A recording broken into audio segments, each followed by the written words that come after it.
Olá, pessoal. Seja bem-vindo a mais um podcast do Pós-Doutor. Hoje nós vamos falar sobre a neurocirurgia, essa especialidade. E para isso, nós trouxemos o Dr. Eduardo Barreto para falar um pouco dessa especialidade. Dr. Eduardo, seja bem-vindo. Obrigado, é um prazer estar aqui. É muito interessante e muito importante você falar sobre a neurocirurgia. A neurocirurgia é uma especialidade que trabalha no sistema nervoso e que a gente costuma dizer que ela trabalha na quebradiça casa do espírito. A quebradiça casa do espírito é onde estão os nossos pensamentos, as nossas emoções. Então, nós trabalhamos tanto na parte cerebral, propriamente dita, quanto na parte de toda a infraestrutura, toda a estrutura do sistema nervoso, propriamente dito, como medula, nervos. Isso compreenderá a parte de coluna vertebral e todos os nervos periféricos. Naturalmente, que a neurocirurgia ela tem crescido muito nos últimos anos. A gente, nos últimos 45 anos que eu tenho de formado, a neurocirurgia sofreu um crescimento assim exponencial. Antigamente, na época que eu me formei, não tinha ressonância magnética. Tomografia computadorizada foi uma coisa que chegou pouco depois de eu já estar começando a minha residência médica. Então, Isso eu quero saber do senhor aí, só falar um pouquinho da sua trajetória, né? O senhor já falou, já deu um spoiler aí já de 45 anos, já tem um caminho aí já percorrido, e eu sei que tem muita gente que, né, residente, né, que acompanha seu trabalho e que tem também para aprender com o senhor. Eu queria que o senhor falasse um pouquinho da sua trajetória, sua formação. Você agora, Rodrigo, falou a palavra-chave, a palavra principal. A palavra principal é aprendizado. Nós estamos sempre aprendendo. Então, em todos os momentos, a gente está aprendendo. Eu, mesmo com 45 anos de profissão, continuo aprendendo com colegas mais experientes, colegas mais jovens. É muito importante você se situar temporalmente. Então, antigamente, você não tinha ressonância, não tinha tomografia, não tinha os recursos tecnológicos que nós temos atualmente. Então, esses recursos tecnológicos vieram melhorar muito. E a segurança também. Isso é importantíssimo. A segurança do paciente. Então, a segurança do paciente passa por uma informação, uma educação adequada, tanto do paciente quanto do próprio profissional ou da equipe que irá acompanhar aquele caso. O neurocirurgião ele não trabalha sozinho. É impossível o neurocirurgião trabalhar sozinho. Sim. É necessidade de uma equipe.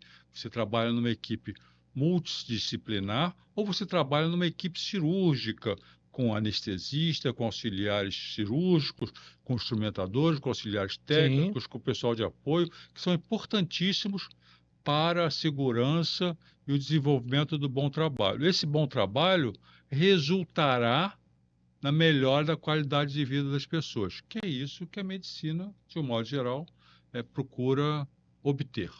Eu me perguntei também sobre isso, porque assim, o senhor ainda tem a questão que o senhor é pioneiro, já que o senhor entrou nesse assunto, tem a questão da neuromodulação, que eu acho também importante a gente falar um pouquinho, o pessoal poder entender o que é a neuromodulação, que o senhor também já está há anos, né, atuando. Então, a neurocirurgia funcional é uma parte que envolve a neuromodulação. A neuromodulação não é somente para o neurocirurgião funcional, o neurocirurgião que está dedicado a essa parte das funções do sistema nervoso. Sim. Também temos anestesistas, temos fisioterapeutas, temos fisiatras, temos diversas especialidades que trabalham e militam nessa área. Nós começamos a neuromodulação na década ainda de 80, no Hospital Universitário Pedro Ernesto da UERJ, com o professor Carlos Telles, onde nós começamos a entender e aprender sobre a estimulação medular, que naquela época trabalhava com 4 polos de contato do sistema nervoso, da medula, para você ter uma ideia. Hoje em dia você tem aparelhos que trabalham com 32 pontos de contato na medula. É uma coisa completamente surreal o que está acontecendo atualmente. Atualmente se trabalha com inteligência artificial, controlando e entendendo os potenciais de ação que acontecem naquela pessoa. Então, a neurocirurgia, ela começou a se desenvolver muito, a parte funcional, a partir do final dos anos 90, com a descoberta de novos conceitos e novas ideias sobre o sistema nervoso, bem como o advento de novas tecnologias, como estimuladores mais modernos, sistemas de infusão mais modernos e até a neuromodulação não invasiva.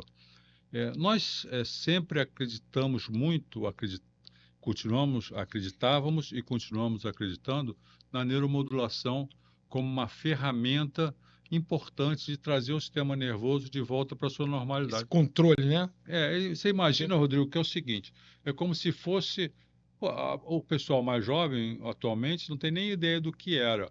Mas, antigamente, o rádio precisava de um ajuste fino. Sim. E que você precisava pegar... E essa linguagem mesmo, né? Ajuste fino realmente. Ajuste fino. Você precisava colocar na sintonia ali certinha.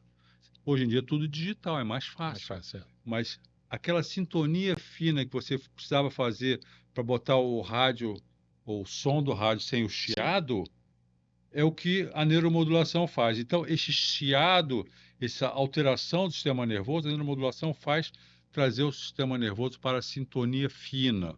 Então, os estimuladores, por exemplo, para a doença de Parkinson, fazem o sistema nervoso voltar a funcionar normalmente, ou funcionar de maneira melhor. O DBS, por exemplo... O DBS. Esse conceito é um conceito popular e muito falado. DBS se refere a Deep Brain Stimulator, são estimuladores cerebrais profundos. Então, os estimuladores cerebrais eles já têm uma trajetória de 32 anos. E hoje não é uma coisa, não é uma novidade, não é uma coisa, a neuromodulação, a estimulação cerebral começou ontem. Não, começou há 32 anos. Há 2 anos atrás, se não me falha a memória, nós tivemos em Grenoble, na França, foi onde um neurocirurgião chamado Benabi começou a fazer os trabalhos de estimulação cerebral. Então, já existem evidências robustas da neuromodulação, da estimulação cerebral profunda, do DBS, na doença de Parkinson e outras doenças também, já com 30 anos de evidências científicas, já trabalhos prospectivos, randomizados, classe 1, classe 2, mostrando que a estimulação funciona desde que indicada de maneira adequada, desde que acompanhada pelo profissional capacitado e treinado para isso. Então, já começa na própria, no próprio diagnóstico, né? Isso. Que isso então, não... O diagnóstico, a gente costuma... Eu me lembro muito bem, já que nós estamos falando de trajetória, essa coisa toda, eu me lembro bem que o mais importante é você escutar o paciente. E hoje em dia, infelizmente, existe uma tendência de tudo ser para ontem. Sim. Então, tudo é muito rápido, tudo precisa ser muito rápido, tudo precisa ser muito acelerado. O que acontece? Os próprios consultórios médicos, às vezes, os médicos não deixam o paciente falar. Quando ele fala, ele explica o que ele está sentindo.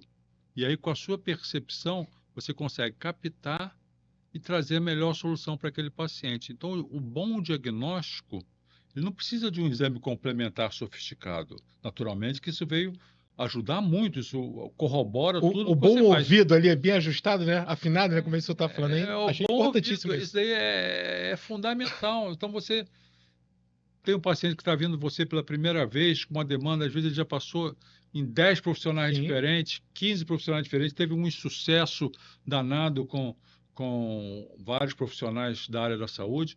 Então, você escuta um pouquinho. Uma coisa que também me chama a atenção é você aprender nessa relação médico-paciente, já que nós estamos entrando nessa área também, fugindo um pouquinho da neuromodulação, é você entender que existe a síndrome do jaleco branco. Que distancia? Que distancia o paciente. Sim. Então, muitas vezes o paciente se sente, principalmente aqueles mais humildes ou não tão instruídos, eles têm uma certa dificuldade de se confrontar com aquele profissional de, às vezes, jaleco. Rótulo, né? Isso, às vezes está de gravata e tudo mais. Então, ao longo da minha trajetória profissional, a gente aprendeu que no consultório é mais fácil você trabalhar sem esse jaleco. Sim. Você aproxima o paciente de você. Então, você tem que trazer o paciente para junto de você. Né? Exatamente. Você você tem que consegue desenvolver acolher, a confiança. Você tem que desenvolver essa confiança. Se você não desenvolver a confiança, não funciona para nada. Para nada, verdade. Em qualquer tipo de relação, não é só a relação médico-paciente, a relação vida, né? interpessoal, a relação com a sua esposa, com seus filhos, com seu marido, enfim. Sim. Se não tiver confiança, já está havendo quebra de relacionamento. Então, isso é muito importante.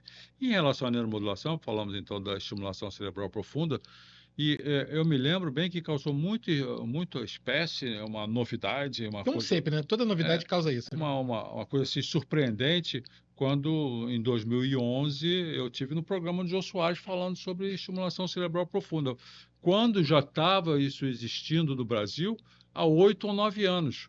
E aí é uma coisa que as pessoas até saíam do Brasil para procurar tratamento nos Estados Unidos, na Argentina, na Europa, quando aqui no Brasil nós temos profissionais excelentes em São Paulo, no sul do Brasil, no centro-oeste, no nordeste, em todas as regiões do Brasil, o conhecimento atualmente está presente. Se o conhecimento não estiver presente, se não tiver aquele profissional capacitado e treinado para isso, com certeza o profissional daquela região fará contato. Hoje em dia o contato é muito rápido, é muito fácil. Então, até que os congressos ajudam muito isso, né? Os congressos são fundamentais. Os congressos são fundamentais. Eu não diria tanto pelas aulas, porque uma aula de mais de 15, 20 minutos, ela perde completamente o sentido, porque a mensagem você não consegue transmitir. Sim.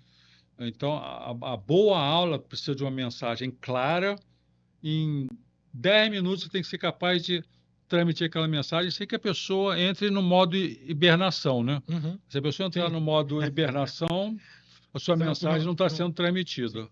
Então, e os congressos também são uma forma muito importante de você trocar ideia com outro profissional, com o seu colega, rever amigos, e aí você troca experiências bem-sucedidas, mal-sucedidas, onde que você errou, onde que você pode melhorar. Casos que são apresentados, né? Isso é muito importante.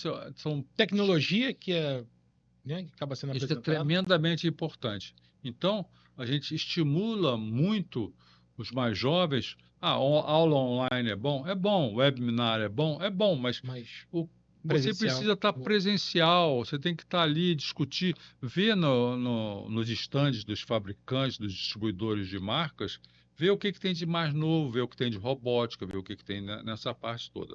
Então, essa parte do congresso é muito importante. Em relação à neuromodulação, nós fomos pioneiros realmente, porque nós trouxemos para o Brasil a ideia da neuromodulação e fundamos a Sociedade Brasileira de Neuromodulação e tivemos um congresso. A primeira vez que esse congresso aconteceu foi em Caldas Novas, no estado de Goiânia.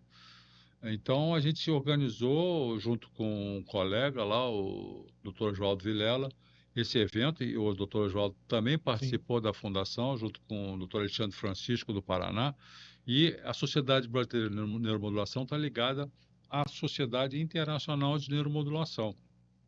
E aí congrega não só neurocirurgiões, como congrega também outras especialidades que estão interessadas em modular o sistema nervoso. E aí você pode modular desde a ponta do pé, um problema no pé, porque o pé tem inervação, o pé tem o sistema nervoso comandando ali, então a pessoa sofreu um trauma, nós estávamos falando há pouco dos ortopedistas, sofreu um trauma, um acidente, uma fratura e desenvolveu o que antigamente se chamava de distrofia simpática reflexa, que hoje em dia tem a denominação de dor persistente regional, ou antigamente também chamava síndrome regional complexa, em que o paciente, a sensibilidade está alterada. Você tem uma perversão da sensibilidade. Então, ao invés de você ter a sensação tátil, essa sensação tátil estimula uma sensação dolorosa. É o que a gente chama tecnicamente de alodínia. Às vezes a mão fica inchada, o pé fica inchado. As unhas ficam quebradiças, elas não ficam com a mesma qualidade de uma unha normal, porque o sistema nervoso não está fazendo o trofismo adequado. Então, essa síndrome regional complexa, ou dor persistente, pode ser tratada com neuromodulação. E aí os ortopedistas podem acompanhar isso daí, pode tratar, pode fazer infiltração, pode fazer fisioterapia. Quando nada disso funciona, aí você tem as terapias invasivas, que são os estimuladores ou sistemas de infusão de medicamentos. E pular um pouquinho aqui, mudar um pouquinho, você já falou aí, achei importante, e assim, é bom esse papo, porque a gente vê a experiência, né? Porque o que o senhor já caminhou né, na sua trajetória, e isso é importante, porque os mais novos, né, precisam estar perto para ouvir. Porque o que o senhor falou, você falou do ajuste fino ali, eu achei muito interessante isso, que hoje a gente está ali no digital, mas o técnico, né? Técnico de som, um exemplo aqui, né? É diferente o cara que é da antiga, que sabe não ouvir ali, e eu só tenho a experiência, porque o senhor viveu que onde a sua percepção foi mais aguçada, porque não tinha tantos recursos, e o senhor desenvolveu, obviamente, né? Então o senhor está vivendo hoje uma era, né, moderna, uma outra era, uma outra, né, outro momento da neurocirurgia, e vendo os equipamentos hoje. Então o senhor tem esses dois lados, e para passar a experiência para quem está começando, que está caminhando. E por isso que eu acho que é importante ter os congressos, porque está ali, porque tem coisas que não vão estar no livro, né? E isso pode passar, né, a experiência. Queria mudar um pouquinho de assunto, que a gente só fala muito sobre saúde. A gente acompanha o senhor, né, nas redes sociais, tem também questão do YouTube aí, que o senhor traz sempre várias dicas. E eu acho importante, né, para aqueles que, né, vão assistir esse podcast, que acompanham o senhor, né, um cirurgião, né, dessa envergadura de, né, tudo que o senhor carrega, né, traz de conhecimento, mas que pode falar de saúde, é uma autoridade da saúde, atleta. Queria que o senhor falasse um pouquinho sobre isso. Vou pedir, Alex, coloca pra gente aqui uma. E aí eu passo vergonha, né? Falei, gente, eu preciso voltar a correr, né? Ter essa foto aí, que o senhor falasse um pouquinho dessa parte, porque assim, o senhor falou uma coisa importante, né? Acaba que o paciente, não o médico, não o doutor, ainda mais neurocirurgião, né?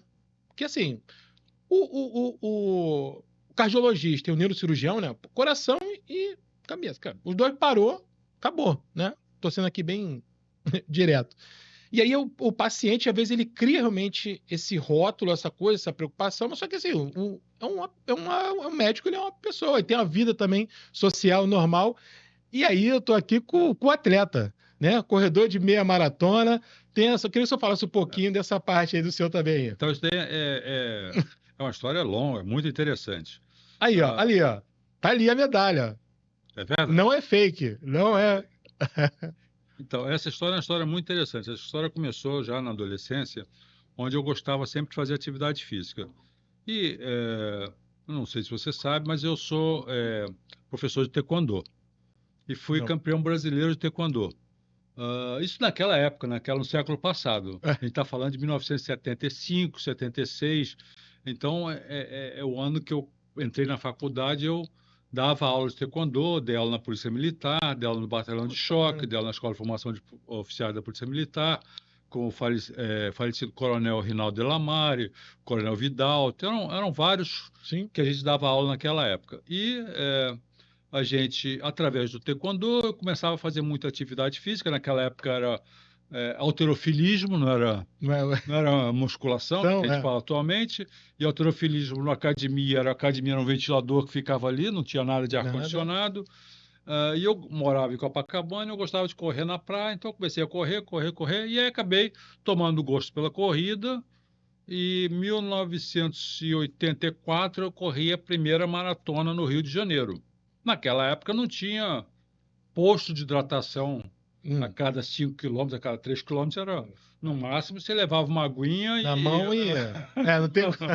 Não tinha, alguém te ajudava ali no caminho. Hoje está tudo mais levava, fácil. Levava né? bala de mel, eu me lembro que era patrocínio da Coca-Cola e da Varig. Eu tenho até hoje o número de peito, que o meu número foi 5.057, uma coisa inimaginável atualmente, né? E aí depois corri a maratona de 85 e depois acabei diminuindo a corrida, porque fui para a Alemanha, fiquei um período na Alemanha, voltei para o Brasil e acabei me envolvendo com várias atividades profissionais que me afastaram um pouquinho da corrida. Em 2015 ou 2016, eu estava um pouquinho acima do peso, cheguei a pesar 115 quilos, mas sempre fica aquela memória da parte que você fazia muita Viveu. atividade física e tudo mais. E aí, eu me lembro de estar conversando com minha filha e a gente falou de voltar a fazer corrida, porque ela queria fazer. Aí, 2016, a gente começou gradualmente a fazer, mas é muito importante que isso fique claro. Você não começa e vai correndo. Então, eu fui no cardiologista, eu fiz o dever de casa. Fui no nutrólogo, eu tenho um colega meu de turma, que é o Dr. Hélio Ventura, que me auxiliou e orientou nessa parte. Fui na São José, no Laboratório de Performance Humana, com o Dr. Fabrício. Fiz toda a parte de avaliação cardiológica, avaliação nutricional e comecei a me preparar. Naturalmente que, como eu não fazia algumas atividades físicas, complementares à corrida, eu comecei a ter algumas lesões que me atrapalharam até a correr. E aí comecei a fazer de rotina a musculação, e a musculação realmente é um exercício fundamental, até porque hoje em dia a gente sabe que o músculo ele é um órgão endócrino, que ele produz substâncias que estimulam o cérebro, e a musculação é a única atividade física que realmente produz substâncias, as sininas, que reduzem e previnem até a demência. Então, é muito importante a musculação, com orientação, depois de passar no cardiologista, depois fazer o dever de casa. Aí depois eu vi que a musculação não era suficiente, porque a musculação encurta muito. Aí eu fui fazer pilates. Hoje em dia eu sou um fã do pilates. Então, a gente faz a musculação e faz o pilates. E acabou que eu comecei a correr as meia maratonas, fui gostando, e acabou que voltou, incorporou novamente, incorporou na minha rotina. Então, mas sempre seguindo ali um acompanhamento, que isso é importante, não, né? Isso é porque assim, não é pegar o tênis, botei um tênis, não, a escolha do tênis é importante, né? Eu tenho um problema de pronação, eu tenho a pisada muito pronada e tenho a queda do arco plantar do lado esquerdo. Fiz técnica pisada, fiz tudo. Fui num colega cirurgião de pé, que é o Dr. Vitor Miranda, que quando eu tive com ele nem sabia, ele tinha sido meu aluno na UERJ, que na época que eu estive professor da UERJ. Falei, não, o senhor foi meu professor, não sei o quê. Falei, tá bom. E aí é um profissional brilhante na parte de pé, de cirurgia do pé, e ele me orientou, e aí eu comecei a fazer o estudo, né? Você tem que começar a fazer o dever de casa. Eu comecei a estudar os melhores, os tênis mais apropriados para a pisada pronada, etc. Então eu uso o tênis apropriado e faço o rodízio do tênis direitinho. Ano passado, com esse negócio de meia maratona, esse ano é um ano emblemático para mim, porque fazem 40 anos que eu fui morar em Berlim, onde eu fiz meu doutorado. E aí, eu estava pensando no negócio de corrida e tudo mais, vou me inscrever no sorteio da Maratona de Berlim. Sorteio de uma maratona é um negócio assim que... Você pergunta, ninguém consegue. Aí eu falei, vou me inscrever. E também me inscrevi para o sorteio da Maratona do Rio. Falei, vou lá, não consegui nenhum, vou lá. Correr esse risco aí, mas... Vou correr esse risco. Porque quando eu fiz 63 anos, isso é bem interessante. Eu tinha me inscrito para o desafio do Rio de Janeiro, aquele que você corre 21 e 42. Porque 21 mais 42 é 63. Só que eu não pude correr porque foi o ano que teve a pandemia. E aí as coisas foram suspensas e tudo mais, eu acabei não correndo o desafio que eu queria fazer para comemorar 63 anos correndo, 21 e 42. Enfim, aí acabou que eu fui sorteado para as duas provas. Vou voltar em Berlim, né? Voltar ali. Aí vou voltar a Berlim, 40 anos depois, esse ano, para correr a maratona.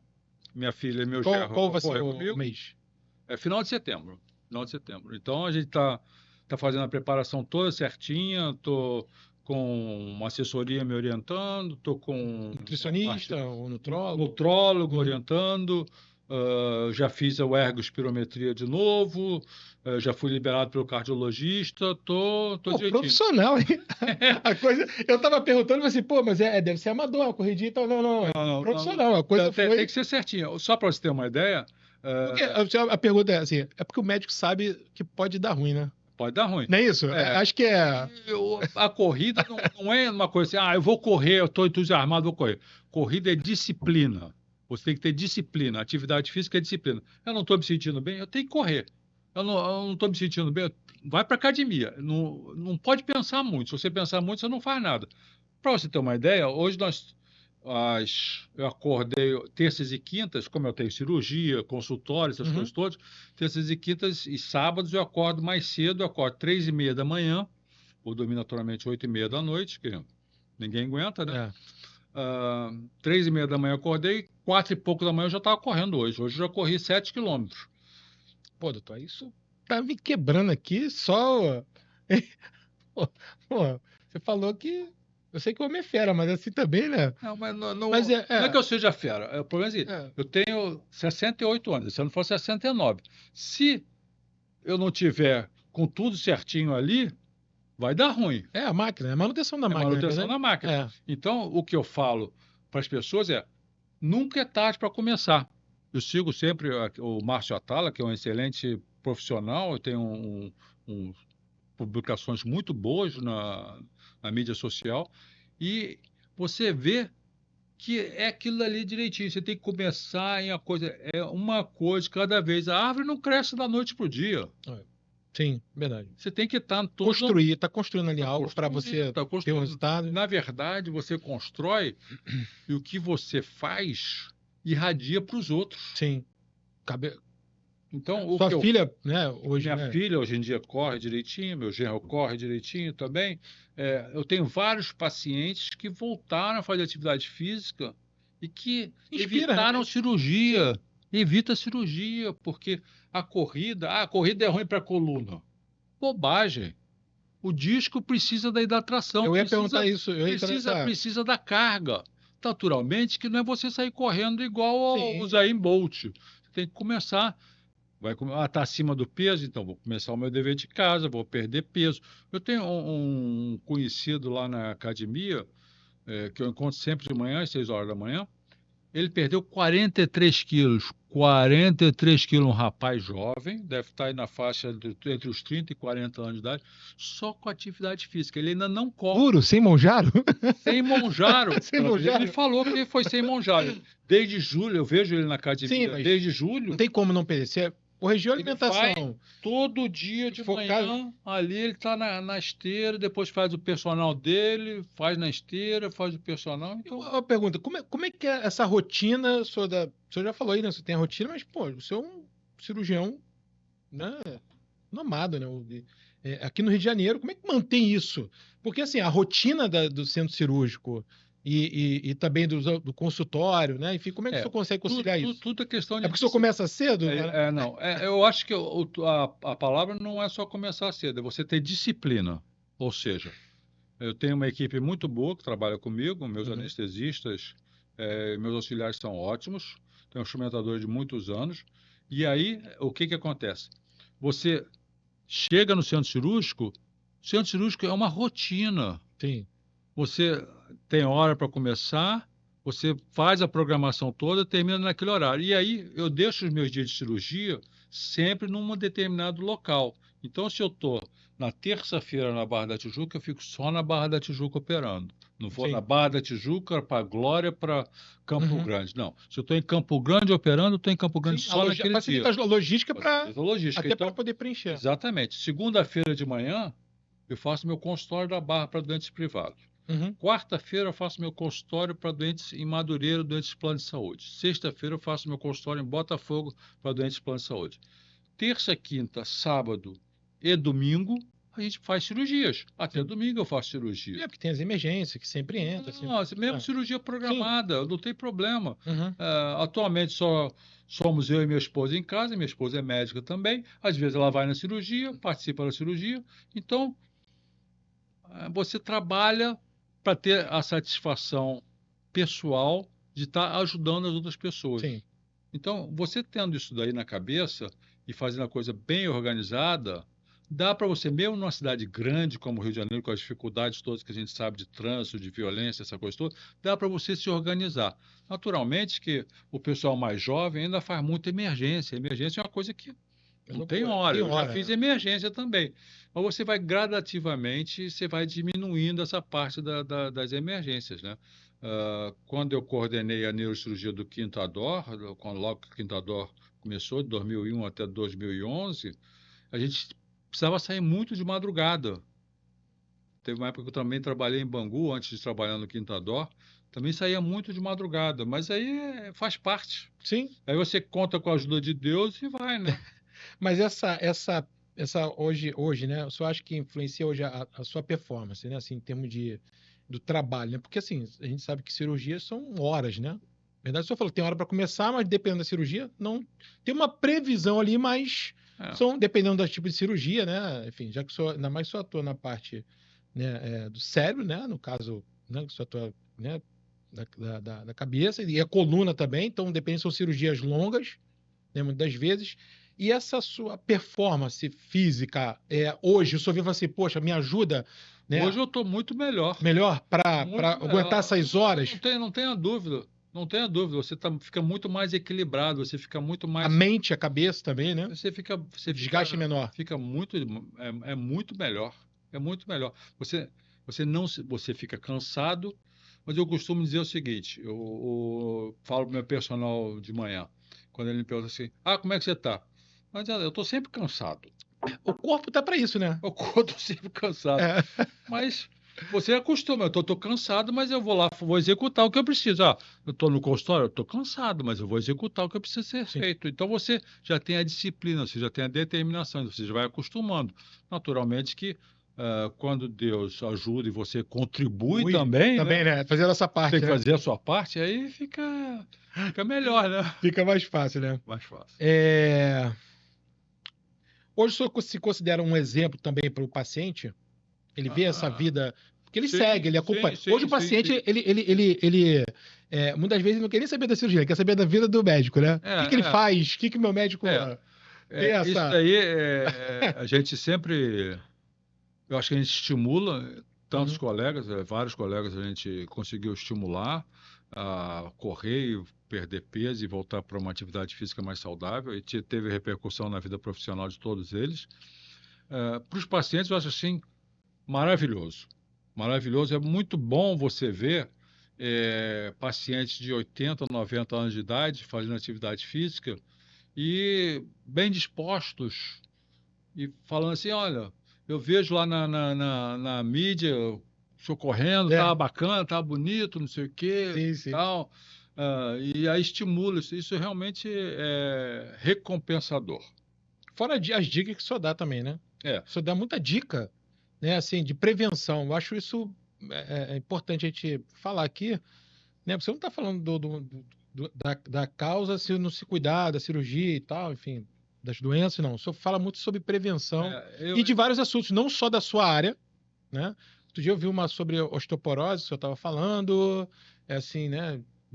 Falando sobre musculação, osteoporose, e tinha um outro assunto que eu vi que o senhor falando, agora me falhou a memória aqui. Mas, assim, eu acho bacana isso, né? Trazer essa... É bem interessante, porque o médico ele tem a formação geral. Então, eu tive uma formação clínica muito boa no Hospital Pedro Ernesto. Minha formação médica foi uma formação muito sólida. Eu tive exemplos de professores e colegas que me ajudaram muito. E você começa a ter a percepção de que, na medicina, a chave de tudo é realmente a prevenção. Então, é a prevenção, e a prevenção depende muito de educação. Quanto mais educado o povo fica, melhor é o resultado na área da saúde. E aí, tanto serve para saneamento básico, uma boa educação vai prevenir uma série de doenças, quanto na parte clínica de um modo geral, para todas as doenças. E aí você tem prevenção de câncer, você tem o câncer sendo curado, você tem prevenção de doenças cerebrovasculares, você tem... tudo bem, a gente tem uma carga genética que acompanha todos nós, mas a gente já sabe hoje em dia que mesmo essa carga genética pode ser modificada através da epigenética, que atua, são fatores externos ou fatores próprios seus mudando a sua carga genética. Você é capaz de prolongar a vida do seu telômero, que é aquela da parte do cromossoma que vai desencapando e vai dando a senilidade. Então, para você não ficar senescente e ficar mais velho, você tem que fazer a coisa prevenção. Então, eu gosto de tomar refrigerante. Pode tomar refrigerante, mas toma refrigerante talvez sem açúcar. Diminui o aspartame. Ou então faz uma coisa. Porque eu só tomo fruto, só tomo suco de fruta. Um suco de laranja é uma bomba energética. Tem que tomar cuidado com isso, porque é uma bomba calórica. Tem que tomar cuidado com a qualidade disso daí. Então, procura orientação, conversa com o nutricionista, com o nutrólogo, com o médico geriatra, com o médico clínico e com um profissional de confiança, com o fisioterapeuta, com o psicólogo, e eles vão ser capazes de orientar. E aí tem um componente que eu acho assim importantíssimo, que é a mente comanda tudo.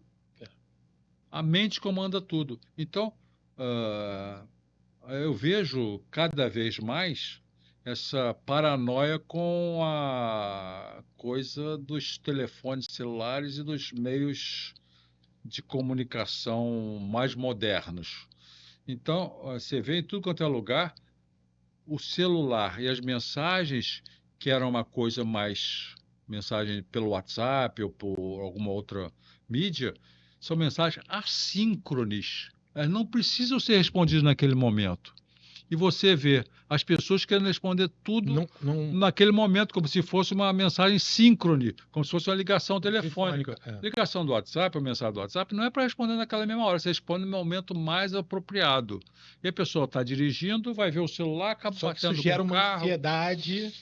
Gera uma ansiedade terrível.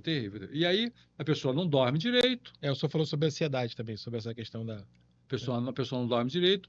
E aí a ansiedade faz com que o sistema mesolímbico, que é a parte interna do cérebro, nosso cérebro mais primitivo, nosso cérebro das emoções, que nós gravamos nas nossas memórias, ele não funciona bem.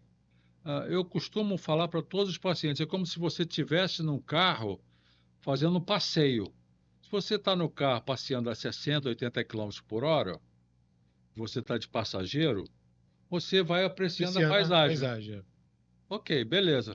Se você está num carro a 180, 200 km por hora, você não vê nada, você não grava nada. Tu tá ali... Você não grava nada. Então, quando você fica ansioso, depressivo, não sei o quê, o seu cérebro está trabalhando muito rápido.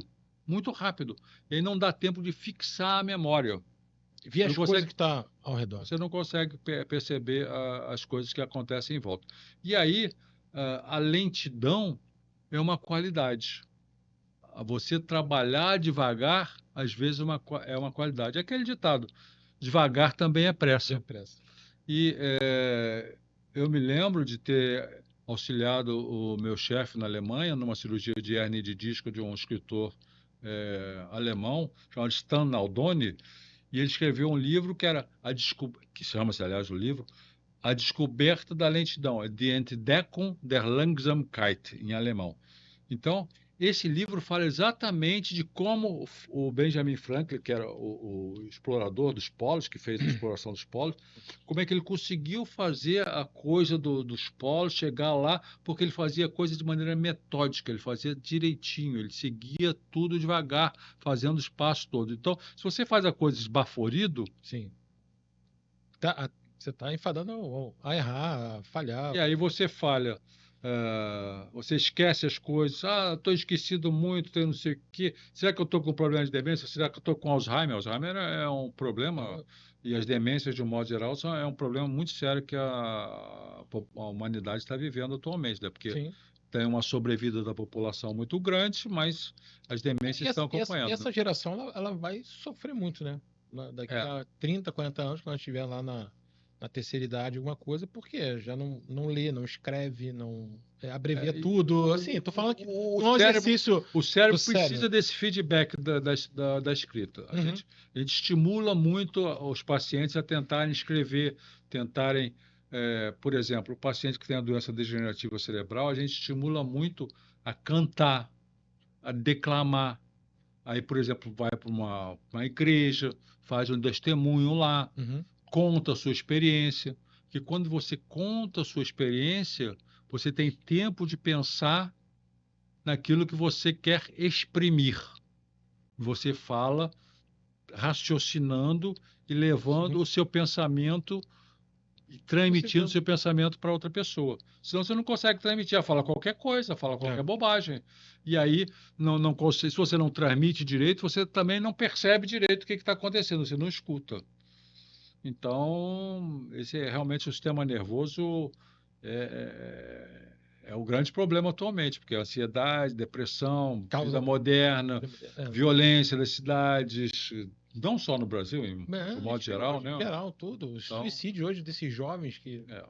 Imagina, a gente... hoje o bullying, né? Que causa... Pô, a gente viveu... Sofri bullying a minha vida toda, de adolescente, sabe? E acabava, brigava ali, acabou, falava, discutia, sei lá, seja o que for. Na verdade, você tem que expor os seus sentimentos. Uhum. Você tem que expor, não no sentido maléfico, mas no sentido de você está com alguma dúvida, consulta seus pais, consulta seus irmãos, consulta seus amigos, consulta seus professores. Com certeza eles vão poder ajudar a esse momento de sofrimento. Os pais estão na correria, na ansiedade, aí acaba não dar atenção, aí vai ser um colega, vai ser algo que eles estão vendo na televisão, enfim, que eles estão buscando e acaba... Né? Então prefere dar um celular só para toma aí. Para a criança ficar vendo o celular e A própria luz, né, que tira o sono, deixa... Aí fica a criança, ela é hiperativa, né, enfim, tudo... Mas a gente não vai entrar nesse... Que já é uma outra... É uma seara muito grande, já é uma outra aula, mas, enfim, é importante, mas nesse momento... Vou entrar no outro bloco aqui para a gente falar um pouquinho sobre a endoscopia, e aí o senhor falou que o senhor fez lá as suas... não sei se foi... Na Alemanha o senhor fez a especialização... Foi meu doutorado. Doutorado lá na Alemanha, né? E aí o senhor citou aí um professor, né? Que o senhor acompanhou ali, que o senhor auxiliou e tudo, enfim, falou sobre a hernia de disco, as cirurgias, né? E assim... Sobre a hérnia, né? O senhor pode falar com muita autoridade, né? Porque o senhor veio de uma escola que era aberta, cirurgia aberta, né? Para fazer a retirada da hérnia ali, de disco, e hoje da endoscópica. Queria que o senhor falasse desses dois momentos que o senhor... É bem interessante. Então, a hérnia de disco, quando precisa ser operada, Sim.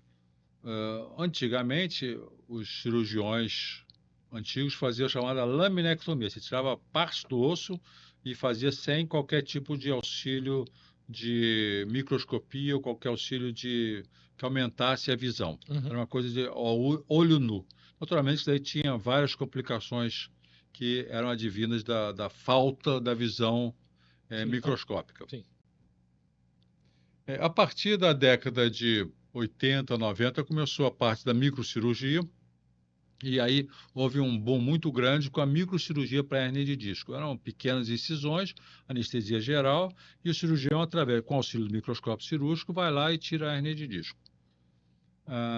Esses procedimentos ainda são muito válidos atualmente. Sim. São muito válidos. E estão muito bem indicados em alguns casos específicos. A endoscopia, ela cresceu como se fosse uma microscopia interna. Então, você faz como se fosse o microscópio cirúrgico, Sim. Só que você tem uma visão mais ampla com o endoscópio. E aí, na década de 90, acho que foi 88, aconteceu o primeiro simpósio de dissectomia percutânea na Alemanha, na qual eu participei, em 1988. A Alemanha é pioneira nisso? É uma das pioneiras. Pioneiras, né? É uma das pioneiras. Quando fala sobre endoscopia, se fala muito sobre a Alemanha. É uma das pioneiras. Talvez as tecnologias que surgiram e tudo. Lógico, hoje nós temos outros países, como a China, que também está disparada também, né? Que a gente acompanha. Mas a Alemanha, assim, a gente pode falar que é um berço da... A Alemanha sempre foi o berço da neurocirurgia, das coisas... neurocirurgia, tanto cirurgia de coluna quanto a neurocirurgia. E aí, em 1988, teve esse primeiro simpósio de dissectomia percutânea, ou seja, de retirada do disco através de cânulas e procedimentos especiais. E aí, a coisa foi se desenvolvendo para as técnicas minimamente invasivas, e essa dissectomia percutânea ela foi caminhando principalmente com o Dr. Michael Mayer, na Alemanha, que já se aposentou, que trabalhou comigo em Berlim, e depois ele foi para Munique. Mas, na época ele era residente comigo em Berlim. Ele ajudou muito a desenvolver as técnicas microcirúrgicas e endoscópicas para a hérnia de disco. A partir de 1996, 98, começaram os procedimentos endoscópicos nos Estados Unidos com um colega chamado Tony Young, que já está aposentado, o filho dele continuou no Arizona, e ele parecia um profeta no deserto, porque ele falava e ninguém acreditava. E naquela época eu também, em 1998, 99, a gente já fazia alguns procedimentos minimamente invasivos, também acesso ao disco por via endoscópica e dissectomia percutâneas. Também ninguém acreditava nessas técnicas. E aí, gradualmente, isso daí foi crescendo, principalmente no Brasil. Isso daí veio depois, no final de 2019, 2020, que houve uma normatização da Agência Nacional de Saúde, junto com a AMB, da técnica da cirurgia endoscópica da coluna vertebral. Foi quando entrou para o rol, mais ou menos? Foi quando entrou para o rol da ANS, e aí passou a ter validade da endoscopia para os convênios, para os planos de saúde de um modo geral. É muito importante falar que, por exemplo, em 2016, nós participamos da fundação da Sociedade Internacional de Cirurgia Endoscópica da Coluna em Pequim, na China. Eles são muito desenvolvidos lá na parte da Ásia, principalmente na Coreia, China, Japão, Taiwan, são bem, bem fortes na parte de cirurgia endoscópica da coluna, cirurgia minimamente invasiva. E aí a gente participou, em 2017, aliás, nós voltamos lá e participamos do primeiro congresso, tinha um outro brasileiro, que era o Dr. Roth Vargas de Campinas, e nós, naquela época, começamos um grupo de estudos da endoscopia no Brasil, junto com colegas do Rio Grande do Sul, doutor Hernani Abreu, doutor João Bergamotti de Ribeirão Preto, e o doutor Roth Vargas de Campinas, que eu já falei, e doutor Márcio Ramalho, em Natal, Marcos Ramalho, e o doutor Marcos Tadeu aqui no Rio de Janeiro, que é pioneiro. O doutor Marcos Tadeu é um ortopedista, que ele é realmente um dos que começou a endoscopia e que difundiu muito. A endoscopia deve muito a isso.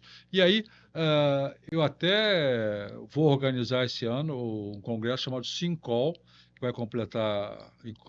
Nós vamos comemorar 20 anos da primeira edição, que foi em 2006. Depois, se quiser, eu conto um pouquinho da história do SINCOL. Sim, vamos falar assim. E aí, nós vamos fazer também o Congresso Internacional de Cirurgia Endoscópica da Coluna. Eu tenho a honra e o prazer de anunciar, assim, em público, que o homenageado do Congresso vai ser o Dr. Marcos Tadeu. Nós, no SINCOL, nós sempre homenageamos uma pessoa de importância para a cirurgia da coluna no Brasil, de um modo geral. Nós, no primeiro SINCOL, nós homenageamos um instrumentador já falecido, o senhor Fernando Neva, que instrumentador cirúrgico, mas ensinou muita gente a operar. Os mais velhos, com certeza, se recordam bem dele. Depois, o Dr. Raul Eugênio Scheidemantel, que foi um pioneiro na cirurgia de acesso da coluna vertebral. Depois, o Dr. Luiz Viale, Dr. Elton Defino, que são também expoentes da cirurgia da coluna no Brasil.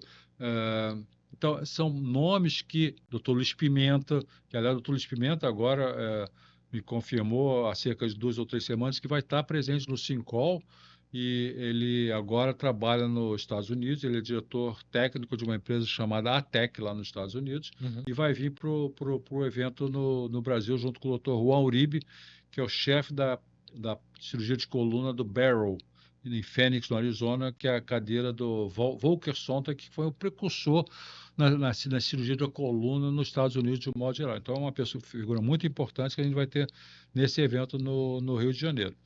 E aí a gente vai fazer esse evento em novembro.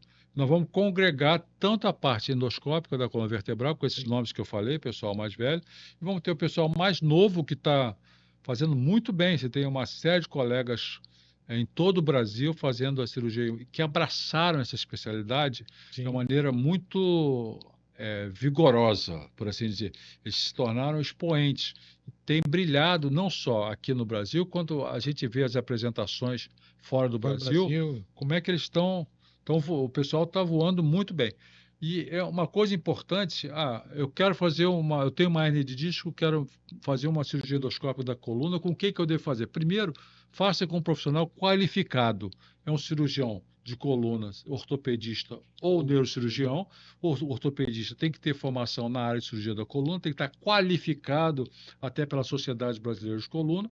E na Sociedade Brasileira de Neurocirurgia você vai ver se a pessoa está qualificada. Na verdade, o paciente ele não é bobo, né?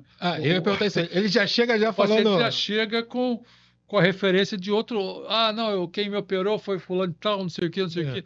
Então, ele já chega com a referência de outras pessoas que fizeram o procedimento ou que realizaram ou que tiveram informações sobre aquele determinado profissional. E hoje em dia, com as mídias sociais, é muito importante os colegas mais jovens e tudo mais colocarem esse trabalho de maneira adequada, informativa para as pessoas. Ninguém precisa jogar purpurina em cima de você.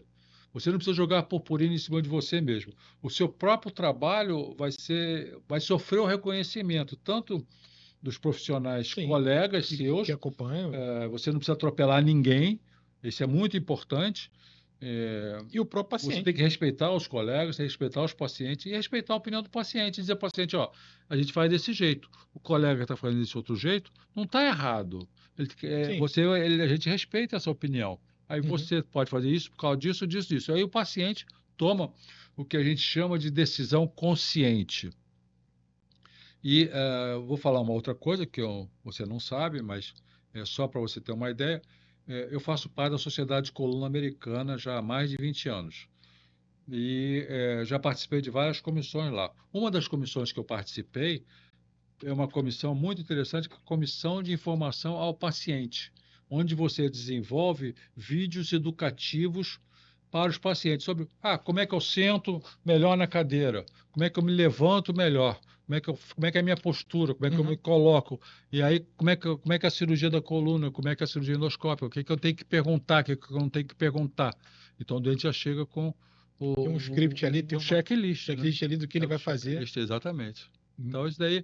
E aí, então, a cirurgia endoscópica da coluna, ela começou mais para a parte lombar, e hoje em dia você faz desde a parte cervical, faz toda a coluna por endoscopia, dependendo da indicação. Você consegue resolver. Olha, assim, o paciente já chega. Eu vai fazer nessa mesma pergunta, né? Primeiro que como professor, né? Eu acompanho o senhor lá, né?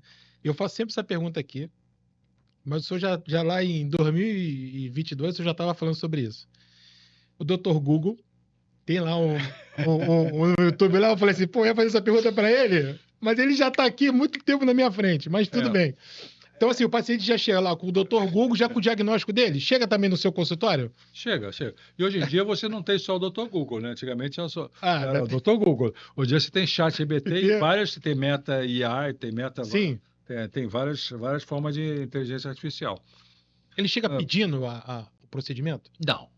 Ele não chega pedindo... Eu quero dizer o seguinte, doutor, eu estou ali com ele chega invasiva, pensando em fazer. E aí você vai analisar se aquele exame que ele está trazendo para você... Escutar primeiro, né, doutor? Que é importante sair daqui hoje. Se aquele exame é suficiente. Na maioria das vezes, a gente nota que não há um estudo adequado daquele caso. Então, o que o paciente tem que entender é que se ele fez uma ressonância magnética, a ressonância mostrou uma hernia de disco, ele tem uma dor lombar com irradiação, você, para entender melhor isso daí, não é só perguntar para o ChatGPT ou para o Meta IA, para o que for, qual é o melhor tratamento e qual é a melhor cirurgia, qual é o melhor cirurgião que está fazendo isso daí naquele determinado momento. Você tem que entender se você tem indicação.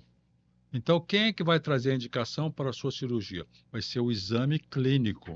O exame clínico vai mostrar se tem a compressão da raiz nervosa, que necessitará de um procedimento cirúrgico, ou não. Às vezes você tem... teste, né? Você vai fazer ali. Às vezes você tem uma hérnia de disco e o paciente completamente assintomático. Sim. Você não precisa operar, você não opera a imagem, você opera o paciente. E aí você precisa complementar, às vezes, o exame com uma eletroneuromiografia, que é o exame que analisa a parte elétrica do nervo, se está a vitalidade do nervo. Você vai fazer uma radiografia dinâmica da coluna, você vai fazer uma radiografia panorâmica da coluna vertebral para entender se tem algum desequilíbrio sagital, alguma escoliose, alguma coisa do gênero. Vai pedir uma tomografia para entender melhor aquela região que você vai trabalhar.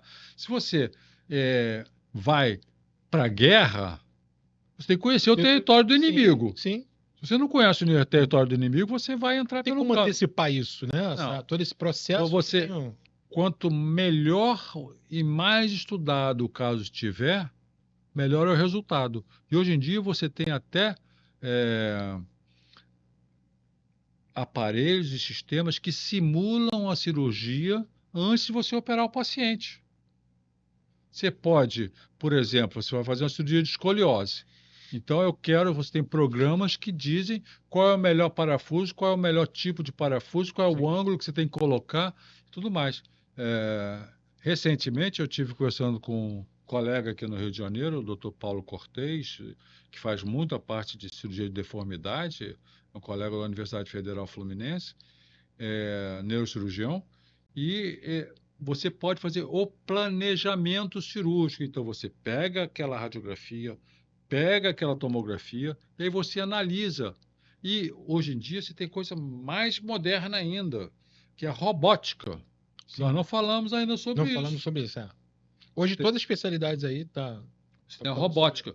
Tem a robótica, que você já tem, por exemplo, em Ribeirão Preto, o Dr. Elton Defino, já tem o robô lá ajudando nas cirurgias de coluna, ajudando a colocar parafuso, ajudando a fazer a melhor trajetória para aquele caso, de acordo com a imagem, e o cirurgião fica assistindo a colocação do parafuso pelo braço robótico. Você tem a realidade aumentada. Tem óculos de magnificação que aumentam a visão do que está acontecendo nas microcirurgia. Então, a realidade virtual. Você tem simuladores que você pode fazer a cirurgia antes de fazer a cirurgia no paciente, cirurgia mais complexa. Isso já existe para o crânio, por exemplo, cirurgia de base de crânio. Você pode segmentar as imagens. Então, eu quero uma imagem só da parte óssea, eu quero só a imagem só do tumor, e aí você faz a neuronavegação, que ajuda a determinar e você traz ali a precisão, né? Para essa retirada, porque você tumor não é... Tem que ter a precisão, precisão cirúrgica, exatamente. O termo é exatamente esse. E aí você, para ter essa precisão cirúrgica, você tem que ter toda a imagem, e aí os recursos de imagem melhoraram tremendamente.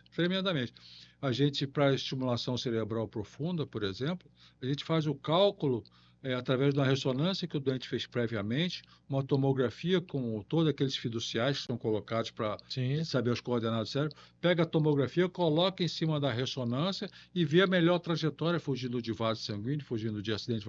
Os softwares ajudaram muito, né? Os softwares ajudaram muito.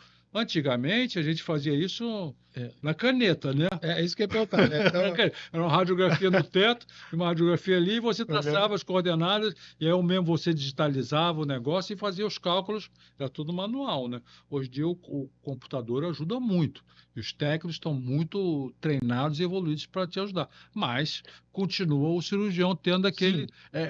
o piloto, né? É o piloto. O piloto vai ali. Outro dia a gente viu o avião lá da Delta. Quem vai decolar, quem vai pousar... O avião da Delta em São Paulo estourou o motor na subida, né? Vi. Então, se o camarada não é um bom piloto ali, ele não é um camarada preparado, igual aquele que pousou lá nos Estados Unidos de Nova York, que tem aquele filme com o Tom Hanks, vi. Se o camarada não está preparado, vai dar. Ainda questionaram ele ainda, né? Ele foi para corte, mas depois viram, ele conseguiu provar, né? Que ele era... Vai dar ruim. Mas eu acho que é mais ou menos isso, né? O neurocirurgião, ele é o piloto ali, né? Tá ali com a... Né? Exatamente. E hoje a navegação, né? A robótica, a navegação, a inteligência artificial ajuda muito. São ferramentas para auxílio, realmente, não tem... Quanto mais ferramentas você tiver, melhor vai ser o resultado. Você vai trazer de volta aquilo que a gente começou na nossa conversa, que é a qualidade de vida melhor para o paciente. Tudo isso são assuntos... E agregado à sua experiência, né? Assim, porque assim, a curva de aprendizado do neurocirurgião, É bem sofrido. Bem sofrido, porque assim, não. Porque assim, foi o que você falou, poxa, foi fazer lá Foi na Alemanha fazer a sua pós, né? Eu fiz uma pós e fiz Doutorado, doutorado. doutorado, né? Enfim, tudo isso, né? E buscando outras, né? Como é que eu vou falar? Conhecimentos, né? Outros conhecimentos, né? Para não ficar só aqui. E a gente sabe que, né? Hoje, como o senhor também vai para a China, eu até comentado que eu vi no Instagram do senhor, né? Que eu peguei aquela foto do senhor da corrida, que ali o senhor fez a meia maratona, mas o senhor tinha vindo de uma maratona. Que o senhor tinha vindo da China. Isso, exatamente. Porque não é fácil, né? Tá lá e vir da China. Eu até esqueci de comentar isso quando passou aqui. Porque. A maratona foi logo depois, a meia maratona, na verdade, Sim. foi logo depois que eu voltei da China. Eu tinha ido a Guangzhou, foi uma viagem que eu fiquei só 3 noites lá, mas mesmo assim, ainda corri na esteira lá. Correu na esteira ainda? Porque assim, o fuso horário e tudo. O fuso horário é aquele lugar que você está. Cara, Não tem jeito, você tem que entrar naquele ritmo ali. Naquele ritmo ali, não adianta, né? Não tem jeito, E voltar ainda a correr uma meia maratona. Olha, né? Não é fácil, né? Não. Mas, pra gente. Eu tenho aqui antes de ir pro último quadro, tenho aqui um quadro aqui de mitos e verdade. Uhum. É uma pergunta rápida. A gente já comentou algumas coisas aqui, mas eu acho que é sempre bom, porque já leu uma resposta direta, só pode comentar aqui. Hérnia de disco é sempre cirurgia? Não. Sempre cirúrgico? Não. Não é. 90% é tratamento conservador.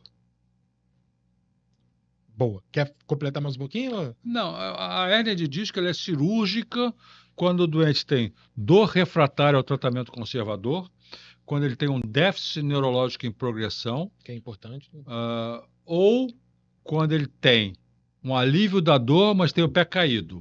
Aí é uma emergência neurocirúrgica, porque se ele perde a força de dorsiflexão, que a gente chama do pé, é uma emergência neurocirúrgica. Uma outra emergência neurocirúrgica é a retenção urinária, que é uma síndrome de Caldequina, que a gente chama, Sim. que é uma compressão crítica que precisa ser resolvida rapidamente. Sim, que pode levar Vai levar um déficit neurológico, às vezes, irreversível, dependendo, né? Da duração. A perda do controle do esfíncter também. No caso, assim, que a pessoa não segura o xixi, né? Tem alguma coisa assim também? Se for da parte neurológica, você tem... Se não for da parte urológica... Sim, estou falando... Excluídas as causas urológicas, não a perda do xixi, mas a retenção pode ser um problema é importante, às vezes a pessoa tem até para identificar, né? Na verdade, a perda do xixi, a incontinência urinária, ela acontece normalmente nas síndromes demenciais ou num quadro clínico chamado hidrocefalia de pressão normal, que é um excesso de líquido na cabeça que não está sendo reabsorvido pelas vilosidades, pelos plexos cerebrais. Então, o líquido cérebro-espinhal é produzido, isso produz uma compressão crônica ali nos ventrículos e comprime as estruturas mais mediais do cérebro, que podem provocar incontinência urinária, um quadro demencial e uma dificuldade de marcha que a gente chama de apraxia da marcha, uma certa falta de coordenação. Recentemente, eu operei um colega médico que estava com um problema de incontinência urinária e essa dificuldade de marcha. O resultado muito bom. A colocação de uma válvula, chama sistema de derivação ventrículo-peritoneal, com válvula de regulagem. Você regula a pressão de drenagem da válvula. Isso é importante, esses pacientes são pacientes mais velhos, pacientes acima de 70, 75 anos de idade, normalmente, e que você pode fazer um teste diagnóstico antes da colocação da válvula, que é o chamado TAP teste, que é feito em centros de análise do líquido, que retira o líquido da coluna do paciente através de uma punção, né? E filma o paciente fazendo algumas coisas, alguns testes cognitivos, vendo se a marcha melhora, essa coisa toda. Quando ele tem uma resposta objetiva, aí vale a pena colocar a válvula. Né? Bom, quem opera a coluna pode ter alguma sequela? Pode. É raro, mas pode. Depende da situação da hérnia, depende da patologia, depende da doença pré-existente na coluna. Por exemplo, se a pessoa fuma, é uma contraindicação para as grandes cirurgias na coluna vertebral, que está associada a uma morbidade, uma taxa de infecção maior, além de soltura dos parafusos. Então, recomenda sempre para fumar. Nos Estados Unidos, tem alguns lugares que eles não operam pacientes tabagistas por causa do risco de processo por falência de cirurgia de coluna depois quando coloca parafuso, entendeu? Sequela sempre pode, mas não é o esperado. Ou a gente pode dizer que o dente pode ter complicação. Complicação é inerente a qualquer procedimento. O cirurgião que não quer complicação, eu costumo falar, ele se transforma em clínico, né? É o único cirurgião que não tem complicação. O resto todo mundo acaba tendo. Como você vai lidar com essa complicação é que vai transformar você. Bom, quem tem dor na coluna, né? E faz atividade física, precisa parar? Não deve parar. A dor na coluna vertebral precisa ser analisada e avaliada por um profissional competente. A partir dessa avaliação, a atividade física vai ser recomendada de maneira gradual e adequada para cada caso. Pode ser que seja uma hidroterapia, pode ser que seja uma hidroginástica, pode ser que seja um fortalecimento do core, do núcleo, pode ser que seja uma atividade pilates, pode ser que seja uma musculação. Tudo vai depender do perfil, do tipo de dor do paciente. A gente costuma dizer que é como se você fosse no alfaiate. Tem que ser aquela roupa sob medida. Então, o tratamento para dor, de um modo geral, o tratamento médico, tem que ser o mais adequado para aquele paciente. Por isso que o ChatGPT e a IA não vão, porque eles pegam a coisa geral. Sim. E a coisa tem que ser pontual, tem que ser direcionada como se fosse um alfaiate fazendo de forma individual, uma roupa sob... E cada paciente é um paciente, não existe uma... A gente costuma dizer que é a medicina de precisão. Medicina de precisão tem a ver com a medicina direcionada para aquele caso específico. Bom, a gente vai para um outro bloco e a gente está com um convidado aqui, a gente vai falar sobre o Sincol, né? Chamar aqui o Rafael Alô, que é o organizador do evento. Trazer ele para sentar aqui para a gente bater um papo. Me dá um microfone, tá aí Tá aqui, ó, atrás da tela aqui. Você pode botar para mim aqui? Isso. Só conectar aí, gente. A equipe hoje tá completa. Faz água. Tá em cima ali, não. Por favor. Não precisa ligar, não. Não, tá ligado. Só depois. E depois a gente corta essa parte. É bom para pausa para água. Para água, né? A gente vai falar agora nesse bloco final. Essa água aí, gente? Não, tá pegou ali já. A gente vai falar um pouquinho do Sincol. Obrigado. Aí a gente vai falar da organização do evento, mas aí a gente vai falar do... Sabia? Ficou para jogar aqui uma coisa aqui do... Sincol. Não. É do... Eu vou trabalhar com a câmera 1. Não, estou falando de jogar aqui umas imagens. O Alex chegou a deixar, não é isso? Isso é bom. Tá. Peraí. Não, pode ir. Não se preocupa, não. Hein, Fabi? Oi. Precisa não. Eu só tô... Eu vou entrar aqui só para falar um pouco aqui do Sincol, que a gente quer estar para a gente falar desse evento.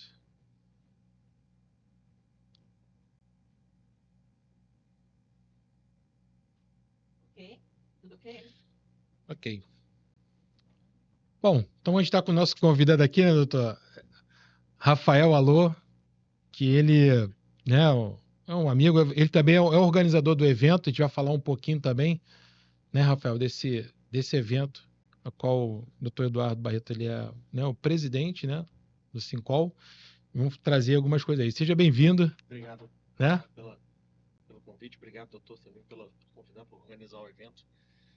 Certamente é uma honra poder organizar junto com a Jaqueline Araújo um evento de tão grande porte, né, com uma pessoa de um renome tão grande na neurocirurgia do Rio. Então, tem sido uma honra, né, toda essa experiência. Vou falar aqui de algumas coisas aqui, doutor, depois tu vai falar também um pouco né, dessa organização, enfim. Queria perguntar ao senhor, aqui, né, hoje o senhor ocupa uma posição internacional importante, né, como vice-presidente do Comitê Acadêmico da Sociedade Internacional de Cirurgia Endoscópica da Coluna. Queria que o senhor falasse um pouquinho sobre isso, que também vai estar no SINCOL, não é isso? Exatamente. Então, houve uma convergência de fatos. Eu, quando fui convidado esse ano passado, para ir à China, aliás, a Sociedade Internacional de Cirurgia Endoscópica da Coluna Vertebral, que é uma sociedade baseada principalmente na China, e pega a parte asiática, eles me convidaram, então, para montar o congresso pela primeira vez no hemisfério ocidental. E, naturalmente, que a gente escolheu como sede a cidade do Rio de Janeiro. Esse congresso veio...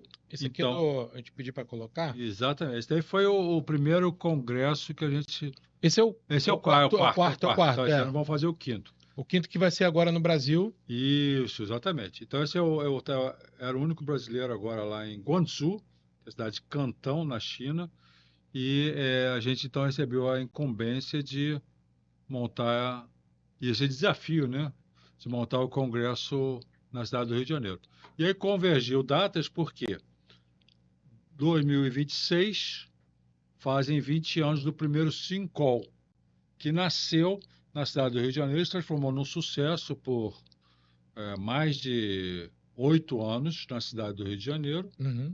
E acabou parando uma determinada época, foi quando eu assumi a presidência da Sociedade de Neurocirurgia do Rio de Janeiro. A última edição foi em 2003, eu assumi a presidência em 2014.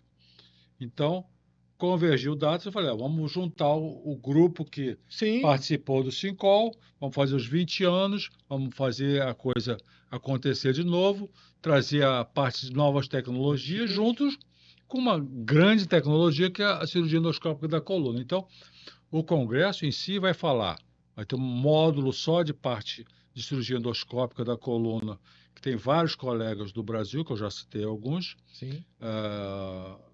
participando ativamente, e vai ter um outro módulo só nas novidades, tecnologias de complicações e discussão de casos na cirurgia da coluna vertebral.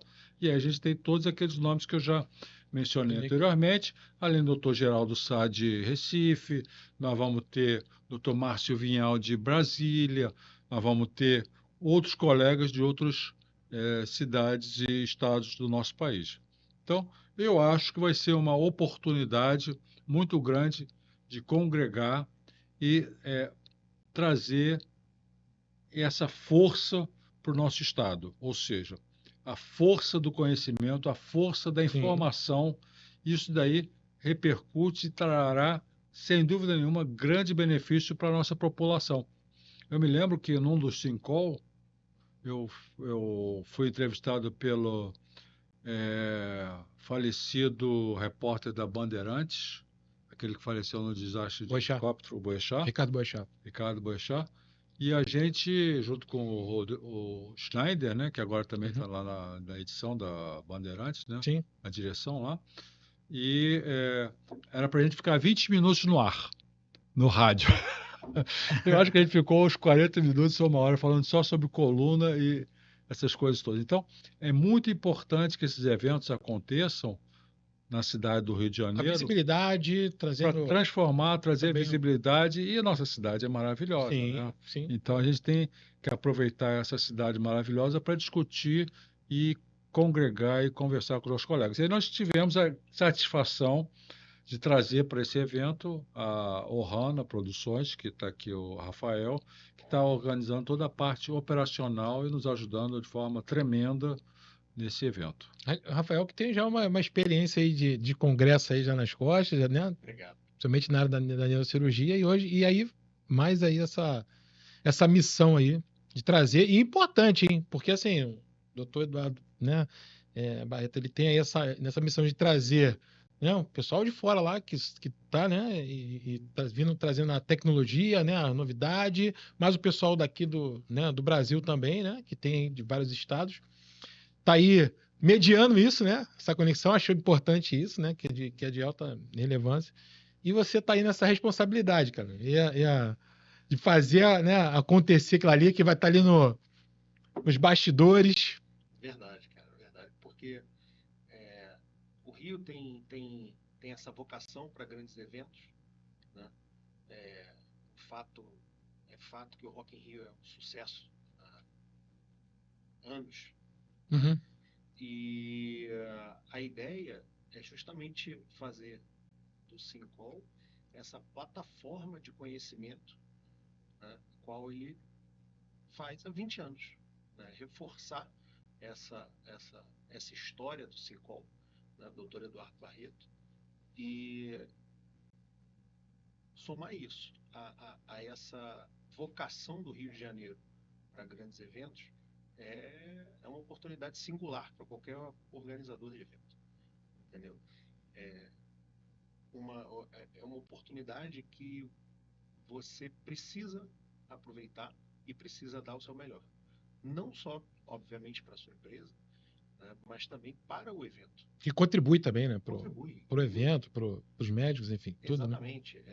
É uma plataforma que dá muita visibilidade a quem está, né, palestrando, a quem está expondo. Então, é uma oportunidade única para essas pessoas. E o peso, né, do próprio, né, do senhor, do nome do senhor, que é muito forte. Então, acho que isso, espero que entre pro calendário, né? A gente está muito otimista em relação a isso, né? Entendeu? Eu acho que minha mulher, ela acha que eu estou meio maluco, né? Porque eu já devia estar mais quietinho do que fazendo Maluco coisas. hoje, amanhã, visionário. Entendeu? Mas ela sempre me apoia, me Sim. apoia muito, né, em todos os momentos. Sim. Maluco no sentido de que eu estou fazendo mais um desafio. Sim. É um desafio. E aí eu me lembro bem como esse desafio começou. É uma história curiosa. Eu não sei se eu já falei para o Rafael. Acho que com certeza eu falei para ele, mas você não sabe. Naquela época, 2005, por aí, foi quando eu tive a ideia, eu coordenava a neurocirurgia do Hospital Quintador. Que o diretor é o Dr. Rodrigo Gavina, que hoje é o CEO da toda a rede DOR no Brasil, né? E aí, conversando com os colegas e tudo mais, eu senti a falta de um evento forte na área da coluna no estado e na cidade do Rio de Janeiro, que a gente não tinha. A gente tinha muita coisa em São Paulo e outros lugares. Então, eu me aproveitei de um momento em que eu tinha um grande amigo, que era o presidente da Sociedade de Coluna Americana, que era o Richard Gaia, e o Michael Maia, que era o presidente da Sociedade de Coluna da Europa. Eu convidei os dois para o evento. O Maia não pôde vir, porque naquela época ele operou o Mubarak, que era presidente do Egito, ele não pôde vir. E o Richard Gaia veio, eu até convidei ele esse ano também para o Sincol, mas ele não pode ir, porque já tinha um compromisso na Bélgica. E aí o evento foi um sucesso. Foi um sucesso e a gente começou a trazer novas tecnologias, novas...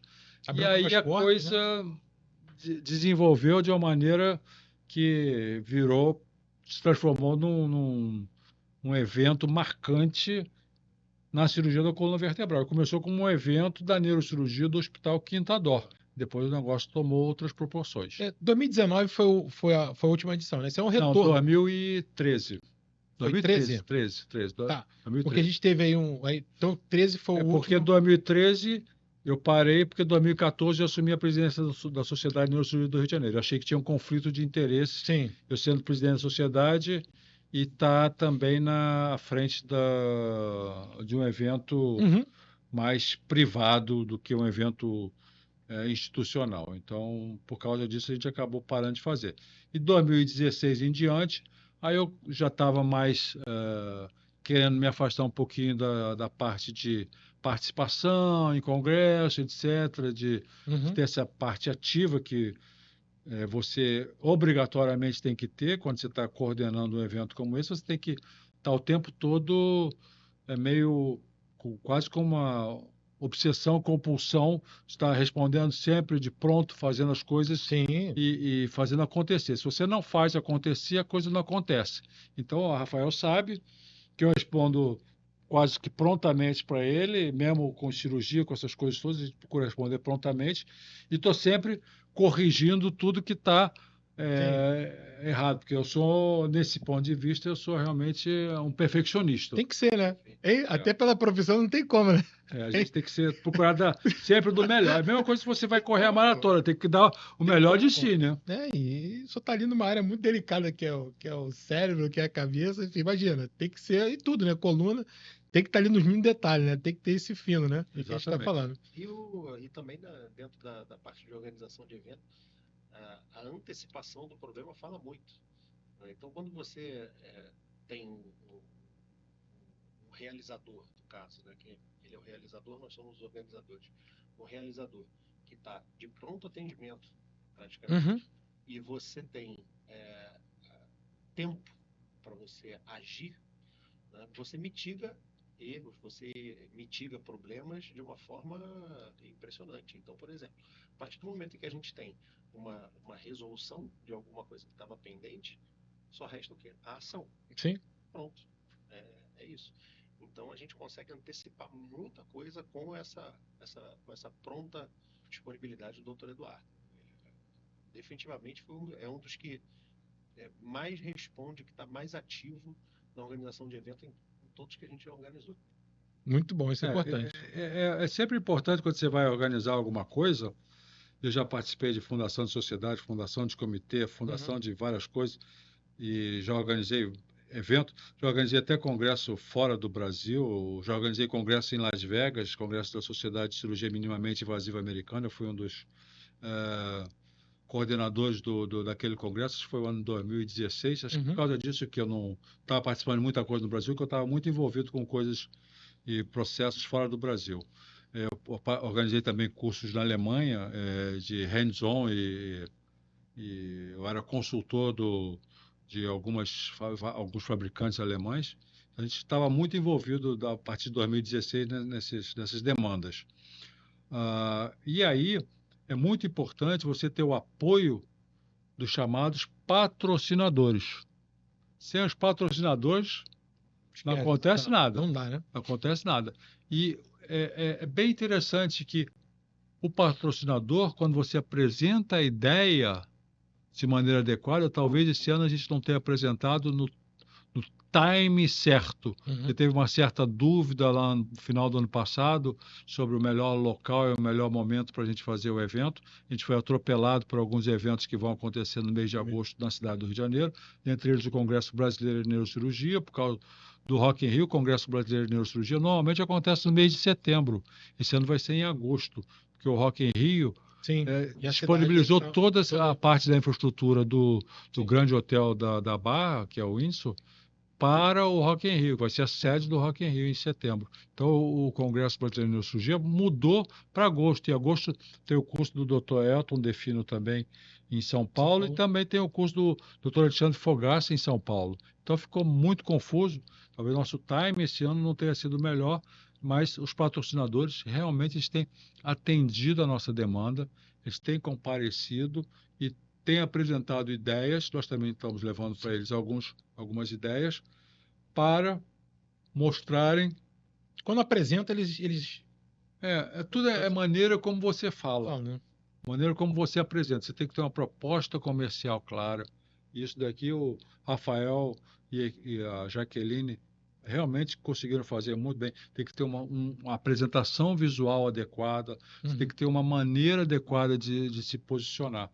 Se você não apresenta o projeto de forma cristalina, você não consegue o patrocínio adequado. Você não consegue nem que os colegas venham de outros estados, ou que os colegas da cidade do Rio de Janeiro participem. Por exemplo, eu já tive a confirmação da participação de grandes colegas e amigos aqui no Rio de Janeiro, que é o Dr. Carlos Henrique Ribeiro e o Dr. Flávio Assad, que são expoentes da cirurgia da coluna no Rio de Janeiro e tiveram uma participação muito grande e ainda têm uma participação muito grande em toda a ideia do Sincol e ajudaram muito quando o Sincol trabalhava, junto com o Dr. Ricardo Ribeiro, que agora está baseado em São Paulo. Então, esses colegas prontamente se dispuseram. O próprio Dr. Luiz Eduardo Carelli e outros colegas do Rio de Janeiro também estão dispostos a ajudar, a dar aula, a participar, a mostrar para os colegas mais jovens. Então, nós temos o Dr. Bruno Pereira, que é um colega jovem daqui da cidade do Rio de Janeiro, que vai coordenar e vai ajudar no pré-congresso. Provavelmente nós vamos ter, nem te falei isso, nós vamos ter cursos, aqui agora. Nós vamos ter cursos pré-congresso com hands-on de endoscopia. Nós estamos organizando, que o doutor Bruno Pereira vai organizar. Dr. Camilo Abud também vai participar como secretário-geral do evento. Nomes importantes. Dr. Camilo Abud é um rapaz jovem também, como o Dr. Bruno, que eu espero que daqui a 20 anos, que eu esteja com 90 anos, que estejam chegando na minha faixa etária, que esteja aí fazendo o que a gente está fazendo agora, né? Sim. E aí você tem os colegas jovens ortopedistas que a gente tem conversado sempre que possível, o Dr. Gustavo Peçanha, o Dr. Alain de Carvalho, tem vários colegas extremamente capacitados na cidade do Rio de Janeiro. Então, o povo do Rio de Janeiro está muito bem assistido em termos de cirurgia da coluna vertebral. Só que precisa procurar o profissional adequado. E esses profissionais, todos eles vão estar presentes no nosso evento. Então, tem que acompanhar lá. Acompanha a página do Sincol, acompanha meu Instagram, acompanha aqui o Pod Doutor. A gente vai voltar aqui outras vezes também para falar. Vamos, daqui para lá a gente tem muita coisa para falar. Tem muita coisa. A gente sempre tem novidade. A medicina... eu costumo lembrar sempre, quando eu estava muito clínica médica, muito. Eu gostava muito de um professor de clínica médica, já falecido, o professor Jaime Landman, lá da UERJ, e ele, no Harrison, que é o Textbook of Medicine, que é o livro clássico de medicina interna, está lá, Medicine is a never-changing profession. Medicina é uma ciência que está sempre evoluindo. Se você não evolui, você fica parado. Eu falei outro dia para o Rafael, se você não faz corrente, o barco não anda. Na calmaria ali no mar parado não vai. Então tem que ter fluxo, tem que ter corrente. Para ter fluxo, tem que ter corrente, você tem que evoluir. Você vai encontrar pedra no caminho, você vai encontrar dificuldades, vai encontrar momentos de mar mais agitado, mas... Aí, os mais jovens tem que estar colado aí, ó, tá vendo? Para poder fazer acontecer. Os caras vão assim, irmão, vamos embora. Tá aí, ó. Tem que fazer. A importância. Isso aí é bom que vai mexer na gente. E já quero falar pro senhor que eu acho que ceder a minha cadeira pro senhor, né, tiver um próximo, se eu quiser fazer alguma, se eu ser o hoster, tá? Se quiser usar aqui o nosso estúdio para poder falar, chamar um colega para falar do Sincol, acho que é bacana. Eu acho que não só do Sincol, eu lembrei agora. Eu estou até esquecendo, hein? Depois ele vai reclamar comigo. Tem um colega, neurocirurgião jovem, Dr. Pedro Góes. Dr. Pedro Góes, ele está agora fazendo também corrida. Ele está botando lá no Instagram dele, a corrida dele, as corridas que ele tem feito, está indo muito bem. É um jovem profissional extremamente capacitado. Tem o Dr. Christoph, tem vários colegas neurocirurgiões muito bons na cidade do Rio de Janeiro. Mas se eu esquecesse o Pedro agora, ele ia me matar depois.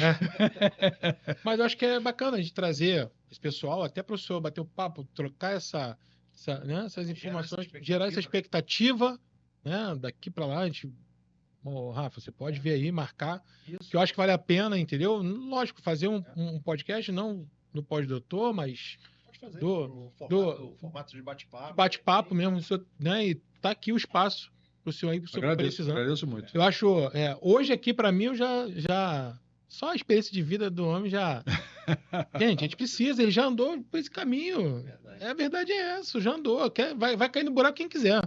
A verdade é essa. Então, os mais novos têm muita coisa para aprender. O senhor falou de que está sempre aprendendo, mas o senhor tem muita coisa para passar para esses jovens que estão aí talentosos, né? Neurocirurgiões. E cirurgiões de coluna, não De só coluna. cirurgiões. Ortopedistas também. E ortopedista de coluna. Tem ortopedistas Muito maravilhosos. maravilhoso. Você citou um monte aí, alguns eu conheço, né?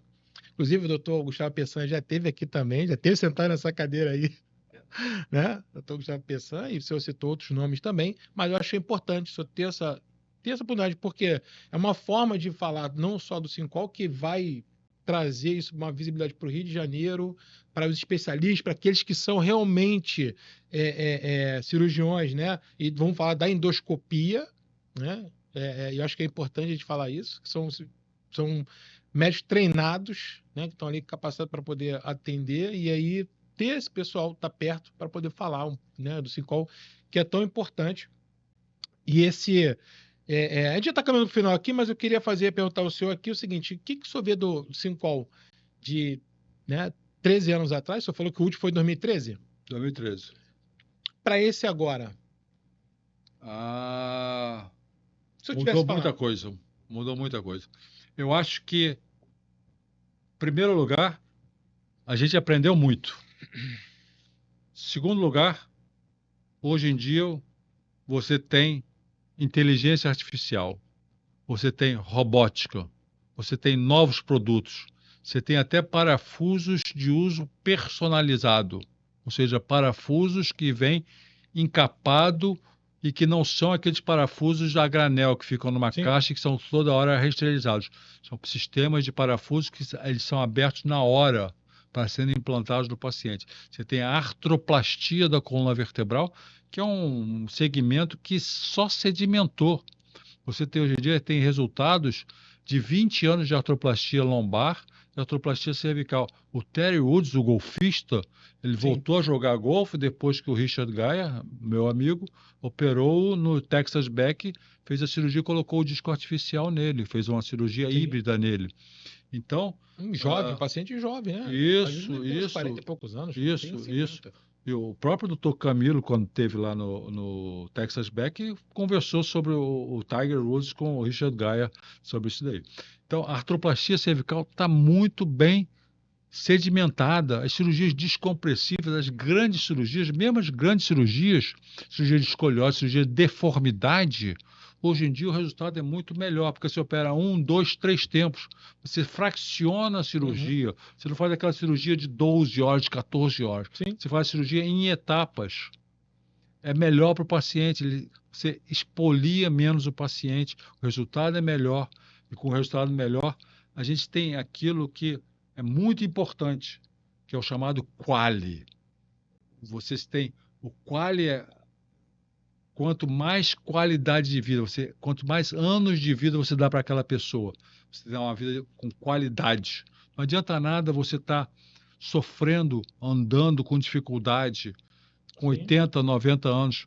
E aí eu vou me permitir recordar agora aqui um paciente que eu operei, eu vou citar o nome dele, que não tem nenhum problema, que o senhor Walter Gressler, que é o maior apicultor que fez todas as normas técnicas sobre mel no Brasil. É um alemão brasileiro que eu operei ele com 92 anos de idade, de marca-passo, vários problemas. Outro dia ele esteve no meu consultório, está com 98 anos de idade. Olha aí. Então, uma beleza. Me deu um pote de mel, o melhor mel que existe. Então, a idade não é um fator determinante para você ficar inválido, incapacitado. Não acredite nisso. Sim. Procure um profissional capacitado que ele vai trazer a melhor solução para o seu caso e vai fazer com que você volte a ter qualidade de vida, volte a ter o prazer de viajar, estar com a sua família, seus netos, filhos, parentes, etc. Que, sem dúvida nenhuma, é o que vale da vida. E a autonomia. Aproveitando até para reforçar essa questão, que foi dito aqui que o exercício é disciplina, estudar também é disciplina. E você participar de congressos, de atividades, simpósios, isso faz parte da disciplina. Então, mesmo que os assuntos, muitas vezes, sejam próximos, você sempre vai ver uma coisa, uma novidade, sempre vai ter uma coisa. Diferente, uma pessoa falando alguma coisa que você vai olhar de outra forma. Tira dúvidas até de algum caso que às vezes está na sua mão que você não sabe o Exato. que deveria fazer, né? E é Exato. normal você conversar, poxa, tô com um caso assim, o que você acha que... Isso. E essa Exato. troca é muito importante, E esses essa- lugares são E o importantes. Congresso é justamente essa plataforma. É uma plataforma de acesso entre profissionais. Entre profissionais. Que vão, muitas vezes, que não têm tempo de se falarem, de se encontrarem, ou vão se encontrar dentro do centro cirúrgico, e todos com a preocupação da cirurgia, naquele momento. No Uhum. Congresso, eles têm o tempo e a cabeça um pouco mais livre para poder discutir alguma coisa que foi visto, que foi falado, alguma coisa que foi Sim. apresentado. E isso é fundamental. É fundamental. Doutor, nós estamos chegando já no final aqui do nosso podcast e, né, já quero agradecer o senhor aí pela... Né, me senti honrado o senhor ter de pronto ter aceitado o convite. Obrigado realmente ter, né, vindo no nosso podcast e trazer todo esse conhecimento, né, e sua presença e a simplicidade do senhor e fora do comum. Realmente foi um podcast bem leve e que o senhor trouxe muito conhecimento, numa linguagem simples, né, mas eficaz. Tenho certeza que aqueles que vão assistir realmente vai enriquecer. Queria que o senhor, né, fizesse as considerações finais, falasse, né, não só para os pacientes, mas no final também falar sobre o Sincol, convidando, né, os cirurgiões, aqueles que, né, tanto, né, os ortopedistas, também como os neurocirurgiões, para esse evento tão importante que vai acontecer em novembro aqui na nossa cidade do Rio de Janeiro. Então, para os pacientes, não tenha medo. Uhum. Se você tiver medo, você não sai de casa. Então, não tenha medo de perguntar, não tenha medo de estar com o seu médico, não tenha medo de até ser submetido a um procedimento cirúrgico. Tenha confiança e tenha fé. Se você tiver fé, você vai. Se não tiver fé, você não vai. Então, essa é a mensagem para os pacientes. Para os colegas,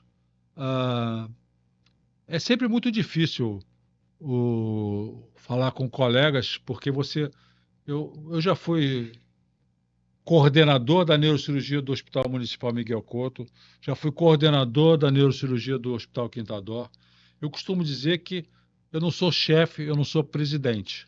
Eu sou aquele que coordena as coisas. E convido a todos os colegas, amigos e não amigos, profissionais que desejam se aprimorar, que desejam conversar com outros colegas. Eu me lembrei agora, eu me esqueci, Dr. Pedro Coutinho, colega do Rio de Janeiro, trabalha em Hartford, nos Estados Unidos, vai estar presente aqui também. É muito importante os colegas mais jovens conversarem com essas pessoas mais experientes. Não mais velha, porque velho é aquele que deixa o velho entrar dentro de si. As pessoas com mais experiência, que vão, com certeza, abrir horizontes e vão fazer vocês se sentirem mais felizes em poderem exercer a medicina. Vocês vão ficar mais leves. A nossa profissão, com certeza, é uma profissão de difícil resolução, de difíceis soluções às vezes dramáticas, e todos nós vivemos isso em algum momento da nossa profissão. Então, você aprende a ficar mais leve quando você troca experiência com colegas, você vê que outras pessoas, outros profissionais passaram por aquilo que você já passou. Sim. Ou você compartilha suas experiências. Então, venham compartilhar, venham estar no Rio de Janeiro. Aqueles que são do Rio de Janeiro, aproveitem a praia da Barra da Tijuca, que é belíssima. E aqueles que não são do Rio de Janeiro, por favor, venham aqui mais uma vez na nossa cidade maravilhosa. Obrigado. Rafael, faz as tuas considerações aí também do evento. Agradeço o convite, né, do doutor, para falar sobre o Sincol. Agradeço o convite do doutor Eduardo Barreto para organizar. E dia 27 e dia 28 de novembro é logo ali. Parece que não, mas é logo ali. Então, a gente se vê lá. Já estamos aí em mês de abril e Exatamente. vamos ter mais coisas para a gente falar mais sobre o Sincol, sobre o evento e trazer alguns médicos, né? Eu acho que é importante para falar e também da expectativa do que esse evento representa e também do congresso, do 5º ano do Congresso né, internacional da cirurgia Endoscópio da coluna. Que eu acho que vai ser 2 eventos, né, que vão estar ali simultâneos, de muita relevância e importante para o nosso Rio de Janeiro. E com, né, doutor Eduardo Barreto, no expoente, né, e, enfim, juntando tudo isso aí, todo o pessoal. Tá? Mais uma vez, obrigado a Eu vocês. que agradeço. Pessoal, estamos chegando ao mais um final de um podcast e hoje falando sobre a neurocirurgia, que você, como nunca viu ou ouviu. Forte abraço.